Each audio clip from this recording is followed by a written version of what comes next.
Olá pessoal, tudo bem? Sou o professor Rodrigo Fraga, professor de Física, e hoje eu vou dar uma revisão aí sobre a parte da ondulatória, certo? Mas bem, antes de eu começar aí, peço que vá se inscrevendo no canal e se gostar também vai dando like, certo?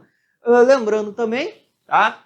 Que estamos com a campanha aí dos 10 mil inscritos, chegando aos 10 mil, vou fazer os últimos 5 anos, as provas do Enem, no mínimo 5 anos, ordenados por assunto, certo? Em uma série de vídeos, e aí vocês podem ver como é que funciona, certo? Mas bem, vamos aqui para a parte da ondulatória.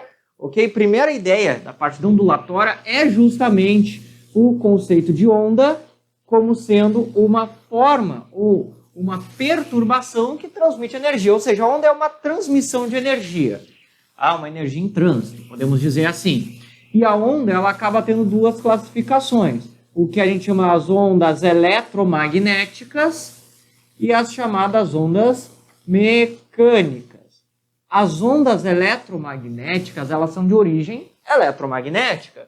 Então, são compostas por uma onda elétrica perpendicular com um campo magnético. Temos ali um campo elétrico e temos um campo magnético, tentando fazer aqui, né, perpendiculares entre si. No caso, eu não consegui fazer aqui os dois fazendo 90 graus certinho, mas é a ideia principal, um campo magnético, um campo elétrico, perpendiculares se propagando de forma variável, né, oscilando, ok? E é uma onda que se transmite através do vácuo. Ondas mecânicas, elas já precisam de um meio para se propagar, né? Precisa de um meio mecânico, como se fosse uma espécie de caminho para conseguir sair de um ponto e para até outro, né?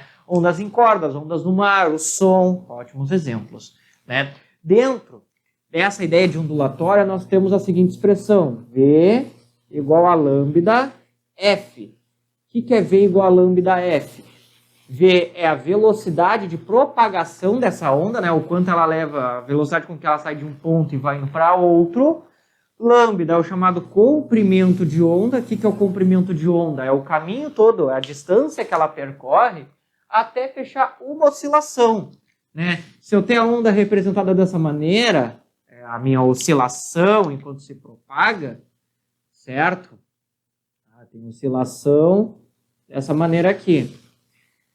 Aqui que é o comprimento de onda, é a distância entre dois pontos em comum, ou o tamanho de um período completo ali, comprimento de onda. Aqui temos um x. F é a frequência dessa oscilação, certo? Onde também temos lambda igual a V igual a lambda sobre T. T aqui o período de oscilação. Daí veja que a velocidade é basicamente uma distância sobre tempo, né? Ok? Bem, dentro das ondas, existem as ondas chamadas transversais e as ondas longitudinais. Ondas transversais são como essa aqui, que a oscilação é no sentido perpendicular à propagação. Uma onda longitudinal já não. A propagação e a oscilação se dão na mesma direção. Um exemplo de onda transversal é todas as ondas eletromagnéticas. Todas as ondas eletromagnéticas. Um exemplo de onda longitudinal é o som. Ok? Importante. E bem, das ondas eletromagnéticas, nós temos ali o clássico chamado Rami-Lux-G, que vai se referir ao quê? A espectro eletromagnético. À medida que eu vou avançando aqui para a direita, eu tenho um aumento do quê? De frequência. À medida que eu vou indo para a esquerda, eu tenho um aumento de comprimento de onda. Rádio, micro-ondas, infravermelho, luz ultravioleta, raio-x e raio gama. Certo? Importante também das ondas eletromagnéticas que a velocidade de propagação delas é sempre igual à da luz, que é 3 vezes 10 na 8 metros por segundo. Isso aqui, claro, uma aproximação, mas é um valor que é dado sempre quando é preciso. Isso referente a equações, os tipos de onda, eletromagnéticas, mecânicas, podem ser divididas em transversais ou longitudinais, é uma subclassificação.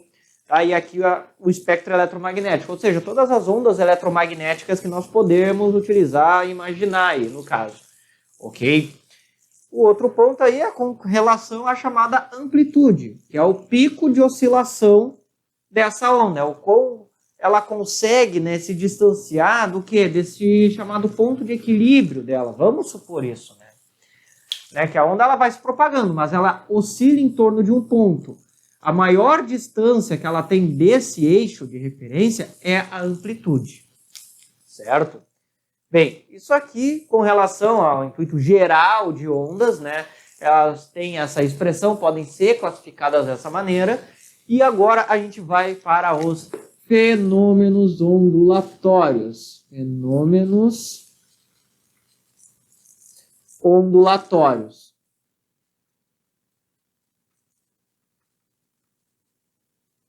Tá? Bem, fenômenos ondulatórios temos vários. Vamos classificar aqui os mais importantes, né? Temos primeiramente a chamada reflexão, tá?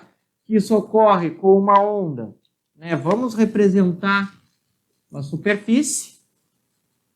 Isso aqui geralmente é usado em espelhos, mas aí vai ter uma aula de revisão só para a parte de óptica, né? Espelho plano, espelho esférico, lentes, ok? E a reflexão consiste numa onda, aqui é o eixo de propagação dela, incidindo numa superfície.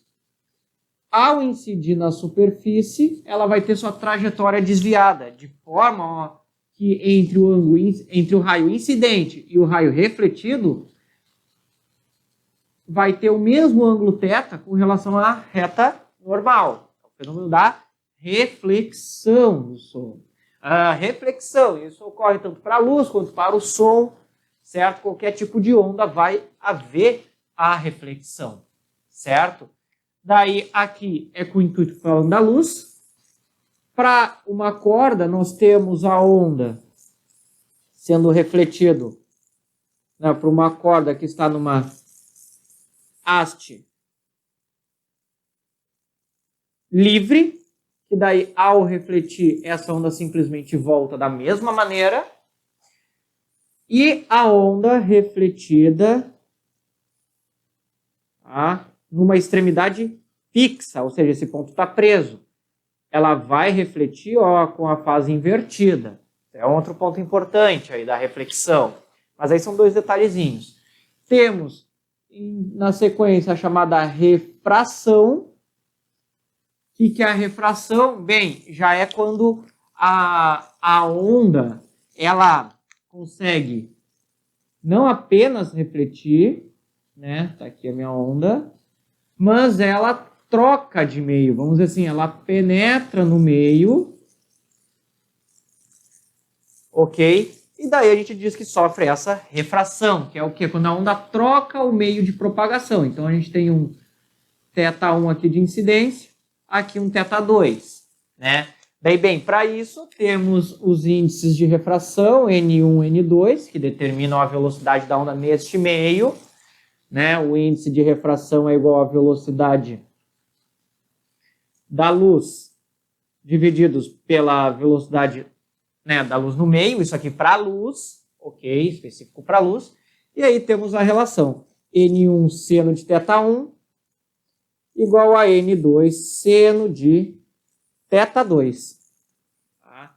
Aqui, esses dois fenômenos são basicamente um dos mais cobrados, né, em vestibulares em geral e no Enem. Questões envolvendo refração e reflexão. Outros dois fenômenos que também aparecem bastante são os fenômenos da difração e o fenômeno da interferência.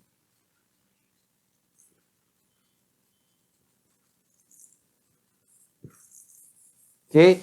O fenômeno da difração consiste na onda, né, numa frente de onda. A gente pode, aqui é uma visão de cima do que seria, sei lá, dois muros, duas paredes, e tem uma frente de onda que vai incidir. Aqui eu estou representando só a parte mais alta da onda, né? A parte mais baixa fica entre um e outro. aqui é a direção que ela se propaga, ou seja, a gente diz que isso aqui é frentes de onda. Ao incidir nessa superfície, essa onda vai fazer, ó, ela vai ter, vamos dizer assim, um certo espalhamento, né? E é isso que consiste a difração, certo? Bem, o outro fenômeno, a interferência, né, o próprio nome já diz, ocorre quando eu tenho choque entre ondas, encontro entre ondas. E elas podem ser de dois tipos principais, as construtivas e as destrutivas, né? Como é que seria? Construtivas é quando eu tenho uma onda que vai se encontrar com outra de mesma fase, né?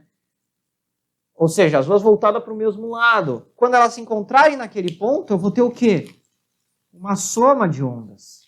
É uma soma das amplitudes. Mas após ocorrer essa soma, cada uma dessas ondas virão seguir, né, o caminho que estavam seguindo, como se elas não tivessem nem se encontrado ali, né? Então elas passam, se encontram naquele ponto e seguem o caminho. Okay? Já a interferência destrutiva ocorre quando eu tenho ondas de fases opostas, né? Claro, elas vão se subtrair no ponto de encontro, ou seja, um ponto sem onda, mas logo após segue o caminho como se, né, nada tivesse acontecido, como se não tivesse interação. Mas aqui eu tenho uma soma de ondas, aqui eu tenho uma subtração, certo? Que é a ideia de interferência. Ok? Esses são os 4 fenômenos ondulatórios mais importantes. Eles podem aparecer tanto na ideia de luz, quanto de ondas mecânicas, podem aparecer, podem surgir na onda sonora também, certo? Com exceção aqui da ideia da refração. Essa lei aqui é específica para onda eletromagnética, mais específico ainda a gente pode dizer que para a luz, que é onde é mais trabalhado. Ok? E bem, um terceiro e último fenômeno aqui também importante, que vem aparecendo nos últimos anos, certo? É o chamado efeito Doppler. O que é o efeito Doppler? Tá? É basicamente o efeito consiste numa fonte, ou melhor, no movimento relativo entre um observador, que é quem vai, né, receber a onda sonora, quem vai escutar essa onda, e a fonte, né, a fonte de onda.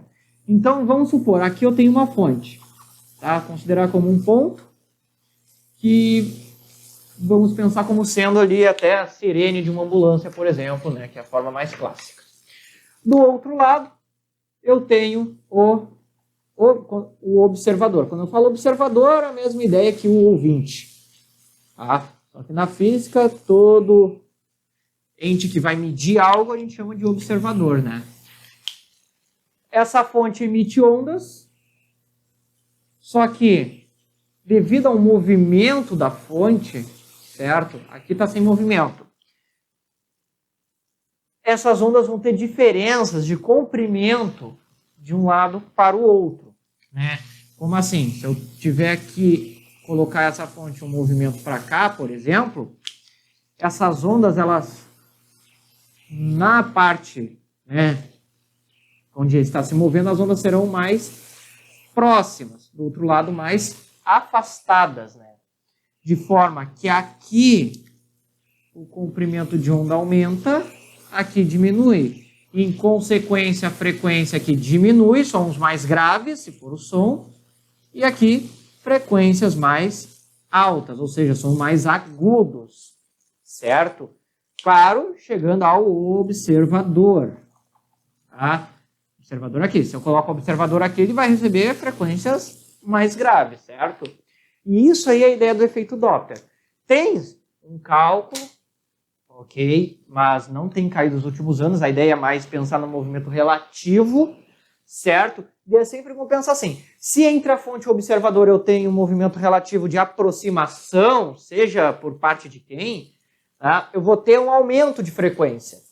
Se eu tiver um afastamento relativo entre esses dois, da mesma coisa, seja pelo lado de quem for, eu vou ter uma diminuição da minha frequência, certo? Então eu posso pensar tanto o observador se aproximando, como a fonte se afastando. Não sei, eu tenho que pensar no relativo entre eles, certo? Tens um cálculo, tá? Esse cálculo, primeiramente, considera o sentido positivo como sendo em direção à fonte. Então, neste caso, qualquer vetor velocidade que apontar para a esquerda é positivo, qualquer vetor que apontar para a direita é negativo, certo? E nessa situação vamos ter o seguinte cálculo, que a frequência observada, ou seja, o que esse cara aqui está ouvindo, é igual à frequência da fonte, o que esse cara está emitindo, né, para ele, vezes uma razão, né, velocidade do som, mais ou menos, ou melhor, velocidade do som mais a velocidade do observador, divididos pela velocidade do som, mais a velocidade da fonte. Eu botei mais nos dois, porque se eu considerar qualquer um desses vetores negativo, por exemplo, que nem neste caso aqui, este V é negativo. Então esse sinal vai trocar no caminho, né? Certo? Que aí é a expressão para o efeito Doppler. Ó. Vai ter velocidade do som, que no ar, a velocidade do som no ar é aproximadamente 340 metros por segundo. Ok. Vai ter os dois aqui, um eu vou somar com a velocidade do observador, somar ou subtrair, dependendo de onde ele estiver indo. E aqui, a mesma coisa, dependendo de onde ele estiver indo, certo? Que é outro efeito que é bastante, né, tem aparecido ultimamente no Enem, chamado efeito Doppler. Opa, botei um L aqui, um R que não era para pôr. Efeito Doppler. Certo? Que é basicamente a mudança da frequência observada devido ao movimento relativo entre a fonte e o observador. Certo? Então, estes, né, não são, claro, todos, senão a gente ficaria muito tempo aqui, não seria bem uma revisão mais, mas esses são os mais importantes fenômenos cobrados, tá, na parte do Enem. Né? Tem o cálculo lá do V lambda F, certo? Aqui a maioria das questões vem com entendimento mais conceitual, ou seja, tu entendeu o que está acontecendo, essa expressão nem é tão útil, na verdade é mais útil tu entender o que está acontecendo aqui, certo? E alguns fenômenos, principalmente interferência, também de cunho conceitual, envolvendo questão de sinal de celular, certo?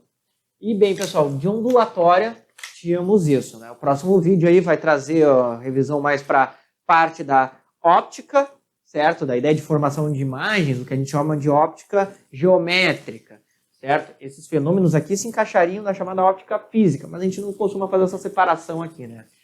E bem, pessoal, se vocês gostaram aí do revisão, peço que curtam o vídeo. Se tiver alguma sugestão ou comentário, pode botar nos comentários, certo?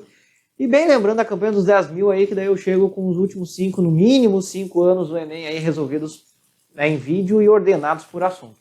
Certo? Então, bem, pessoal, desejo a vocês bons estudos e até a próxima!